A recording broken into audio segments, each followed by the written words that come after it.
ओम का नियम तो सामने हो ही गया कि क्या होता है। ओम के नियम से किसी चालक की प्रकृति में परिवर्तन न करने की बात इसलिए कह रहे हैं कि न ताप बदल दो, न वहां का उसका तार का गुण बदल दो, न तार का यह है कि अगर कापर है तो सोना न कर दो, उसकी प्रकृति में परिवर्तन हो तो उसके दोनों सिरों का विभवांतर उसमें बहने वाली धारा के अनुक्रमानुपाती होता है। क्लियर हो गया। तो अगर इसको हम ले रहे हैं कि विभवांतर भी मान लें, धारा को आई मान लें, तो भी प्रोपोर्शनल आई हो जाएगा। इस प्रोपोर्शनल चिन्ह को जब हटाएंगे तो एगो नियतांक लेंगे। नियतांक हालांकि कोई और लेना चाहिए, लेकिन यहाँ का नियतांक आर ही लिया जाता है, तो भी बराबर आर आई हो गया। ये ओम का नियम क्लियर हो गया। इसी नियम पर सारे जितने बाकी के गुण होंगे इसी नियम पर डिपेंड करेंगे। अभी बहुत सारा, जैसे विद्युत ऊर्जा का नाम आएगा, उसके बाद विद्युत का चुंबकीय प्रभाव आएगा, एक और आएगा वह है विद्युत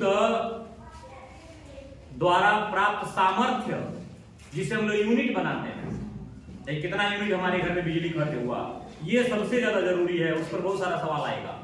तो वह यूनिट वाला जो है इसी में है, उसको कहते हैं विद्युत सामर्थ्य। तीन चीजें उसमें मिलेंगी। एक क्या मिलेगा, विद्युत ऊर्जा, दूसरा क्या मिलेगा, विद्युत का तापीय प्रभाव, और तीसरा हो जाएगा विद्युत सामर्थ्य। सामर्थ्य मतलब शक्ति। ये तीन भी इसको जोड़ेंगे। तो आर की, अब इसमें आर जो प्राप्त हुआ इसका प्रकृति 4 लाइनों पर डिपेंड करता है। चालक की लंबाई के साथ चालक के प्रति, मतलब उसको जब अनुप्रस्थ काट का जो क्षेत्रफल लेते हैं वह अनुप्रस्थ काट का क्षेत्रफल के व्युत्क्रमानुपाती, और चालक के पदार्थ की प्रकृति और चालक के ताप, इसको जब एक साथ रखते हैं इसको तो ये वाला प्राप्त होता है। कैसे प्राप्त होता है, थोड़ा सा इसको मिटा के बता रहे हैं। ये जो डायरेक्ट दिए हैं उसको अगर बनाएंगे तो ये ऐसे हो जाएगा।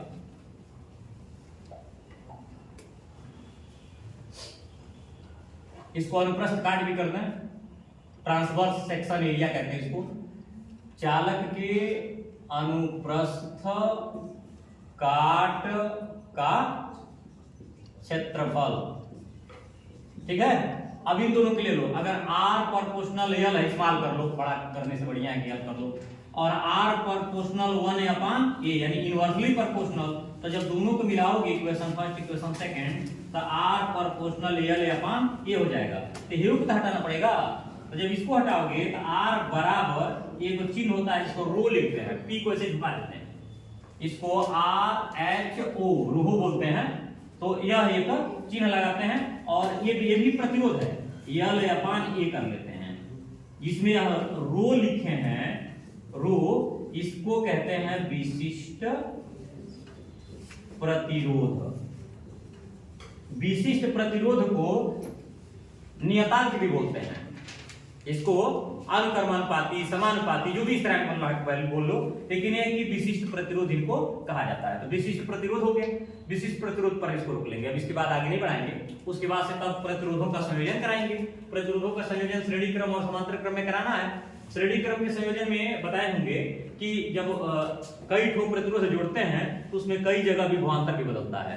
हर सिरे का विभवांतर अलग होगा, इसके यहाँ तक का सिरा, इसके यहाँ तक का सिरा, इसके यहाँ तक, यानी बल्बा में जो 2 खूंटी होती है उसको एगो विभवांतर मान लो, एक इधर का एक इधर का, क्योंकि एक तरफ से जब धारा जाएगा तो कुछ खर्च हो जाएगा भाई, विभवांतर उसमें जब अंदर वो उजवा जाएगी कुछ खर्च हो जाएगी, तब धारा निकल के जाएगी ना, तो उसके विभवांतर बदल जाते हैं। तो विभवांतर इसका जितना उसमें मान लो V1 है, V2 है, V3 है, उसी हिसाब से ओम का नियम लगाया जाता है। तो V बराबर यदि R आई है तो V1 बराबर R1 आई, V2 बराबर R2 आई, और V3 बराबर R3 आई, और Vn बराबर Rn आई भी होता है।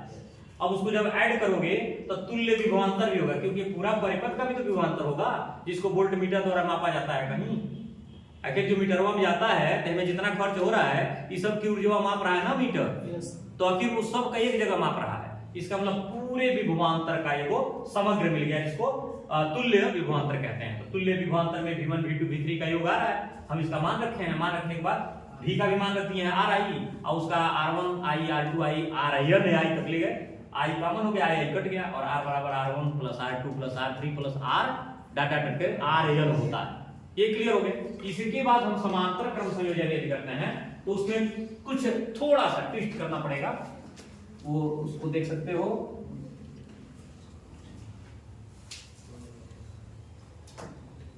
यहां करते हैं समांतर, क्रम संयोजन। इस समांतर क्रम संयोजन में परिपथ को ऐसे मान लो, ये कोई परिपथ है, यहाँ पे तार इधर से जोड़े, इसमें कई तार अलग कर लिए और प्रतिरोध को यहाँ जोड़ दिए, एक प्रतिरोध यहाँ जोड़ दिए, एक प्रतिरोध है, समांतर हो गया, हो गया। यहाँ वो स्रोत है, यहाँ कुंजी है, यहाँ वोल्टमीटर, गैल्वेनोमीटर, कुछ भी है, बहुत सारा कुछ इसमें जुड़ा रहता है, लेकिन हमको यहाँ से मतलब है। तो ये देखो I1, इसमें धारा इधर जाएगी, यानी धारा बढ़ गई, I2 इधर I3 और R1 R2 R3, लेकिन विभवांतर तो यहीं से यहीं है ना, वो भी रहेगा। बात समझो क्या बोले हैं, इसका दो अलग अलग सिरा नहीं हुआ, सिरा तो यही था भाई, स्रोत का सिरा यही था, ये भी स्रोत का सिरा यही है, इसका मतलब विभवांतर फिक्स हो गया। तो विभवांतर फिक्स हो गया तो ओम का नियम फिर लगाएंगे, ओम के नियम से। अब इस बार अगर हम V बराबर R इंटू आई करते हैं तो I बराबर V बटा R भी तो कर सकते हैं कि नहीं कर पाएंगे। अगर V बराबर R इंटू आई तो I को जब इधर करेंगे तो R इसके नीचे हो जाएगा, ये फिक्स वाला है। अगर इसको हम I1 कहेंगे ना तो यहाँ हो जाएगा V बटे R1। क्लियर, ध्यान देना। अगर इसे I2 कहें तो V बटे, अगर इसे I3 कहें तो V बटे, रहने दें। अब I को भी ऐड करेंगे, आखिर ये परिपथों में अलग से ऊर्जा नहीं आ रही है, अलग से धारा नहीं आ रही है, तो उसका भी तुल्य धारा होता है। तुल्य धारा कितना हो गया, I बराबर I1 plus I2 plus I3। I का मान कितना लिखिए, V बटे R। I1 का मान कितना है, V बटे R1 प्लस V बटे R2 प्लस V बटे R3। अब सबको कॉमन कर ले, V बटे R है तो V कॉमन कर ले, तो 1 बटे R1 प्लस 1 बटे R2 प्लस 1 बटे R3, और V से V को कैंसिल करें तो ये भी 1 हो जाएगा। 1 बटे R बराबर 1 बटे R1 प्लस 1 बटे R2 प्लस 1 बटे R3, और डाट डाट डाट Rn तक जा सकता है। ये इसका तुल्य जो प्रतिरोध प्राप्त होता है वो बटे में प्राप्त होता है, अर्थात समांतर क्रम में जुड़े प्रतिरोधों का जो संयोजन होता है उसका तुल्य मान उसके व्युत्क्रम क्रमों के योग के बराबर होता है, अर्थात 1 बटा R, 1 बटे R1, 1 बटे R2, 1 बटे R3 के संयुक्त योग के बराबर होगा। क्लियर हो गया? तो एक ये तुम्हारा क्रम जो संयोजन था समांतर क्रम में, इसको भी तुम चाहो तो उतार सकते हो। इसके बाद हम आगे 3 और टॉपिक है उसको जोड़ रहे हैं, कर रहे हैं। तो जब संयोजन होता है किसी प्रतिरोध का तो सबसे बड़ा विडंबना यह है कि कब हम उसको डायरेक्ट तुल्य कर लें और कब उसको भिन्नों में तुल्य करें, ये सबसे बड़ी दिक्कत है। तो ये कंफर्म हो जाता है कि अगर हम ऐसे क्रम से जोड़े हुए हैं तो उसको क्रम से ही जोड़ भी रहे हैं, यानी उसका तुल्य भी प्राप्त कर रहे हैं। जैसे नहीं कह रहे कि क्रम से प्रतिरोधों को जोड़े तो प्रतिरोधों का तुल्य भी क्रम से जोड़े, यानी R बराबर है R1 plus R2 plus R3 R, जिनको ऊपर नीचे करके जोड़े समांतर क्रम में उनको बटा में जोड़े, तब 1 बटा R किए बराबर 1 बटा R1 किए, 1 बटा R2 किए जोड़ करके, फिर जोड़ करके 1 बटा R3 किए, यानी वो इसी तरह जुड़ रहा है। जैसे क्रम समांतर में जुड़ा था वैसे उसका सूत्र भी ऐसे ही आ रहा है। ये अगर याद रहेगा ना तो दोनों भूलेगा नहीं। अब उसके बाद है विद्युत ऊर्जा क्या है, विद्युत ऊर्जा के बाद है विद्युत का तापीय प्रभाव क्या है और विद्युत का सामर्थ्य क्या है। ये 3 टॉपिक इसमें है। पहला हम विद्युत ऊर्जा कर रहे हैं। विद्युत ऊर्जा जब हम किसी चालक में आवेश बहवाते हैं तो जरूर कुछ न कुछ ऊर्जा खर्च होती है, व्यय होती है, उसी ऊर्जा को विद्युत ऊर्जा कहते हैं। फिर एक बार और बोलते रहे कि जब हम किसी चालक में किसी परिपथ में आवेशों का प्रवाह कराते हैं ना, आवेशिक प्रवाह को अगर समय के साथ जोड़ दें तो क्या बनेगा, धारा ना। याद करो, कहे थे कि एकांक समय में आवेश प्रवाह को धारा कहते हैं। I बराबर Q बटा T, भूला जा रहा था। I बराबर Q बटा T याद करो, यानी एकांक समय में किसी चालक में प्रवाहित आवेश को धारा कहते हैं। तो यहां कह रहे हैं कि किसी चालक में अगर हम आवेश बहवाते हैं या प्रवाह कराते हैं तो जरूर ऊर्जा व्यय होगा। उसी ऊर्जा को विद्युत ऊर्जा कहते हैं। यानी किसी चालक में आवेश प्रवाह में व्यय ऊर्जा को विद्युत ऊर्जा कहते हैं। परिभाषा क्लियर हो गया। इसका मान कितना होगा और इसको किससे इंडिकेट करेंगे? तो इंडिकेट वास्तव में ऊर्जा को वर्क से इंडिकेट किया जाता है, कार्य से, क्योंकि हमेशा ऊर्जा और कार्य करने की क्षमता को ऊर्जा कहते हैं। तो ऊर्जा और कार्य लगभग बराबर है, इसलिए उसको W से इंडिकेट किया जाता है, वर्क से। और W का मान कितने के बराबर होगा? तो आवेश प्रवाह कर रहे हो तो विभवांतर भी तो है उसमें, यानी V × Q के बराबर होता है। यहां कह रहे हैं चालक में आवेश प्रवाह में व्यय ऊर्जा। क्लियर हो गया? इसको कहते हैं विद्युत ऊर्जा। और इसको हम W से अगर इंडिकेट करें तो V × Q के बराबर होगा। अगर V और Q के गुणनफल के बराबर होगा तो कई सूत्र इससे प्राप्त होंगे। तो इसमें ओम का नियम भी लागू होगा, इसमें धारा का परिभाषा भी इंडिकेट हो जाएगा। तो इसका पहला अगर हम बना रहे हैं, यदि करें, यदि I बराबर Q × T, तो Q बराबर कितना होता है? I बटे T, अर्थात W बराबर तब कितना हो जाएगा?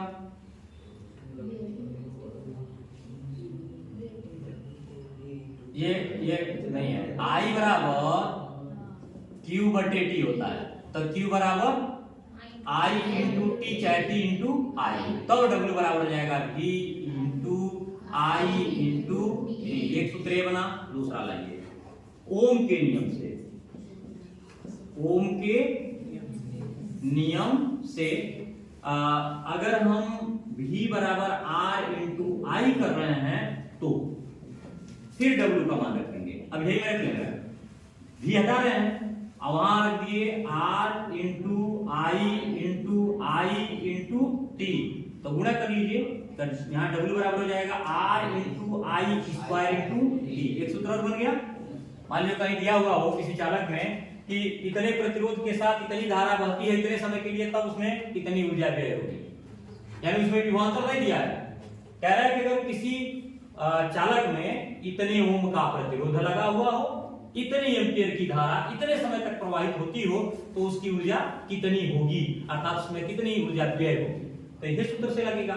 अगर ये कह रहा है कि इतने विभवांतर के किसी चालक में इतनी एम्पियर की धारा इतने समय के लिए बह रहा हो, तो उसमें व्यय ऊर्जा कितनी होगी, तो VIT लगेगा। हो गया ना। और एक और लग सकता है, वो क्या? अगर हम I का मान दूसरे रूप में ले लें, जैसे तीसरा खंड है, इसका तीसरा सूत्र होगा यदि ओम के नियम से ही I बराबर क्या होता है? याद आ रहा है?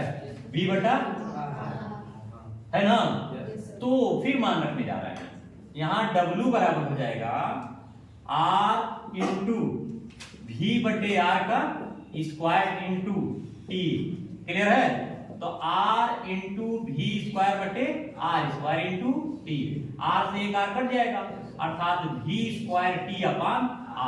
अब इसको इसमें कैसे सवाल लगेगा, किस तरह का न्यूमेरिकल आ सकता है? उसमें कह रहा है कि अगर इतने विभवांतर के किसी चालक में इतने समय तक इतना ओम प्रतिरोध प्रवाहित किया जाता हो या इतना ओम का प्रतिरोध हो, तो उसमें कितनी ऊर्जा व्यय होगी। तो इस फार्मूले से इसको हल करेंगे। हो गया ना 3। इसी 3 सूत्र पर विद्युत का ताप प्रभाव होता है। वो क्या है, यहां जोड़ रहे हैं, विद्युत का ताप प्रभाव। ताप प्रभाव का मतलब होता है जब धारा प्रवाहित होगी तो उपकरण गर्म होता है, तो गर्म होगा तो उसका आखिर वो गर्मी होगी कितनी?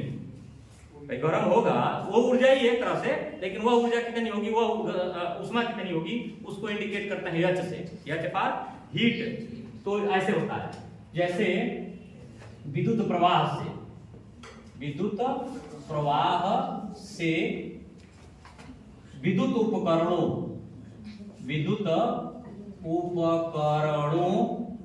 की ऊष्मा को क्या कहेंगे? विद्युत का ताप प्रभाव। यही ज्यादा हो जाता है तो वह उपकरण खराब हो जाता है, गल जाता है और फाल्ट हो जाता है, बहुत सारा फाल्ट हो जाता है। तो ये एकता प्रभाव है। इसको कैसे इंडिकेट करेंगे? तो इसको करते हैं, इसका प्रतीक होता है H, और H का मान इसी में अगर हम 4.2 का भाग देते जाए, कहेंगे 4.2 का भाग क्यों देंगे? ये कैलोरी मान है, हमको जूल मान में लाना है। तो जब, क्योंकि हमेशा ऊर्जा को किसमें मापते हैं? गर्मी को, ऊर्जा को तो हम लोग कैलोरी में मापते हैं, आप ऊष्मा को जूल में मापते हैं। तो जूल और कैलोरी में 1/4.2 का अंतर होता है। यानी इस समय जितना हम अभी W लाए हैं, इस W में यदि हम 4.2 का भाग देते जाएं तो वह ताप प्रभाव हो जाएगा। जैसे अगर हम H V × Q/4.2 कर दें, एक सूत्र ये बन जाएगा। दूसरा क्या बनेगा? अगर वही VIT है तो VIT/4.2, या तीसरा इसका जो मान आएगा जो RI²T/4.2, और एक फार्मूला और बनेगा, वो हो जाएगा V²T/R × 4.2। ये इतने प्रभाव में जो भी मान गणना होगा वह ताप का प्रभाव इंडिकेट करेगा। क्लियर हुआ? परिभाषा ये सूत्र है, सिर्फ कहेंगे विभवांतर के पद में इतना, विभवांतर और धारा के पद में इतना, प्रतिरोध और धारा के पद में इतना, और विभवांतर और प्रतिरोध के पद में इतना। ये उसका सूत्र है। क्लियर हुआ है? सूत्र पहला बन गया तो उसके बाद दूसरा सूत्र बन जाएगा। और तीसरी टॉपिक हमारी ये है कि आखिर सामर्थ्य क्या है? विद्युत शक्ति, यानी इलेक्ट्रिक पावर, इसको पावर ही इंडिकेट करते हैं। पावर क्या है? तो याद है ना कि सामान्य शक्ति का या सामर्थ्य का परिभाषा हम लोग देते आ रहे हैं कि एकांक समय में किए गए कार्य को शक्ति या सामर्थ्य करते हैं। एकांक समय में, जैसे कार्य तो सब करते हैं, तुम भी करोगे, तुम भी करोगे, ये दौड़ेगा, ये दौड़ेगा, सबको 4 लोगों को दौड़ा दिया जाए, 4 लोग के कुछ समय के बाद जरूर ये होगा कि हाँ ये थकने लगा है, ये भी दौड़ रहा है, और वो कार्य करने का वही सामर्थ्य है। कहते हैं ना देहातों में समर्थ, हाँ देहातों में करे समर्थ, समर्थ है नहीं बता क्या कर बुढ़ौती आगे लोग समर्थ नहीं है। तो सामर्थ्य है, वो समर्थ नहीं है बल्कि सामर्थ्य है। और सामर्थ्य का मतलब ही होता है पावर। और हमको, हमारा शरीर है, हम 4 किलो का वजन उठा पा रहे हैं, हो सकता है कि मेरे बगल वाला 14 किलो का वजन उठा लेगा, तो वह उसका सामर्थ्य है, ये मेरा सामर्थ्य है, ये इसको कहते हैं। और ये भी बात है कि दोनों लोग 4-4 किलो का वजन ऐसे उठाए हुए हाथ में, एक वैसे उठाया हुआ बतिया रहा है, कोई टेंशन नहीं है कि ना कह रहा था बड़ी उतरवा दे, अभी 10 मिनट बीता तब तक उतरवा दो, उसका वो सामर्थ्य है। समय के साथ होता है ऐसा, तो उसका ज्यादा सामर्थ्य हो गया और मेरा कम सामर्थ्य हो गया। अब समझ में आ गया? विद्युत द्वारा एकांक समय में किए गए कार्य को विद्युत सामर्थ्य कहते हैं। परिभाषा वही है, विद्युत द्वारा एकांक समय में कृत कार्य को क्या कहेंगे? विद्युत सामर्थ्य, विद्युत शक्ति कहते हैं। परिभाषा तो जो भी हो, लेकिन फार्मूला यही लगेगा, यही तो कार्य करवा रहे हो, तो यहां हो जाएगा P = W/T। अब ये तो पहला मूल फार्मूला हो गया, और मूल फार्मूला होगा तो 4 फार्मूला और इससे क्रिएट हो जाएगा, क्योंकि W का मान तो कई है, तो यहां हो जाएगा पहला P बराबर, अगर W का मान V और Q है तब VQ/T हो जाएगा। अगर दूसरा पद है P बराबर, W का मान VIT है, ध्यान देना भी, VIT/T, तो T से T कैंसिल, P बराबर VI हो जाएगा ना। तीसरा फार्मूला, अगर P बराबर W/T से, W का मान क्या है? RI²T है, तो RI²T/T करेंगे, काट देंगे, P बराबर RI² हो जाएगा। और चौथा फार्मूला इसका जो बनेगा वो है P बराबर, इस पद से V²T/R × T, इसे काट देंगे तो P बराबर V²/R प्राप्त हो जाएगा। इस तरीके से 4 सूत्र इससे भी क्रिएट हुआ, यानी 4 सूत्र इसका भी बन गया।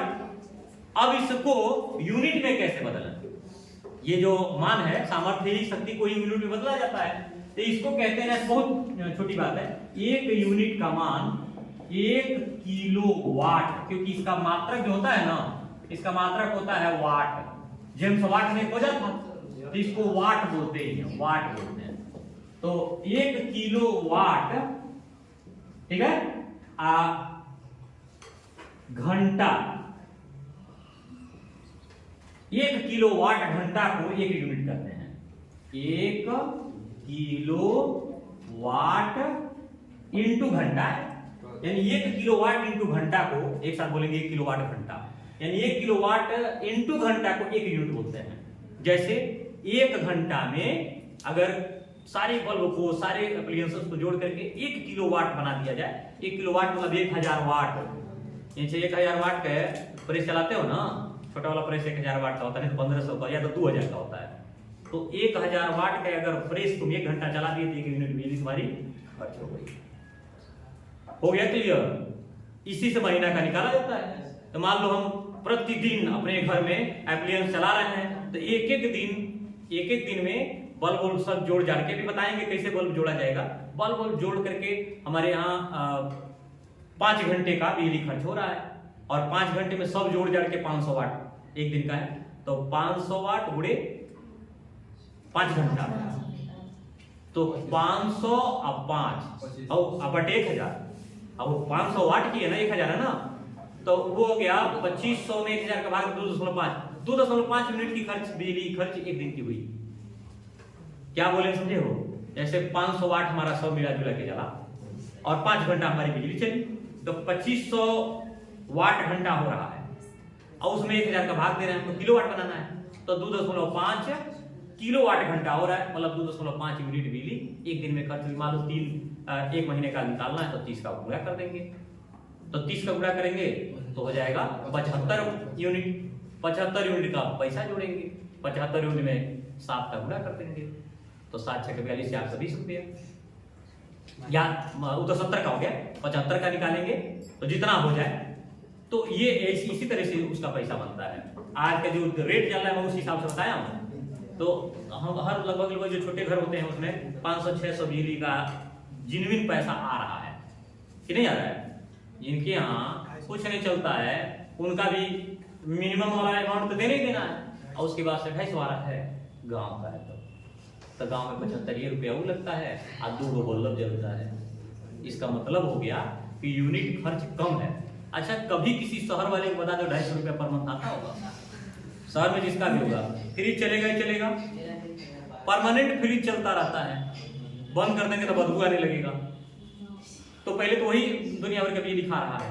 अब पानी तो चलेगा ही, मोटर चलाएगा ही चलेगा, बल्ब चलता है, तो पुराना मीटर लगा होगा, अल्लाह ना कराना है तो बिजली जब जाई वीडियो बन के तो आकर मोटर मीटर जांच होने लगी, तो नहीं, सही नहीं है, इसको उतार दीजिए, पूरा हो गया है। इसके बाद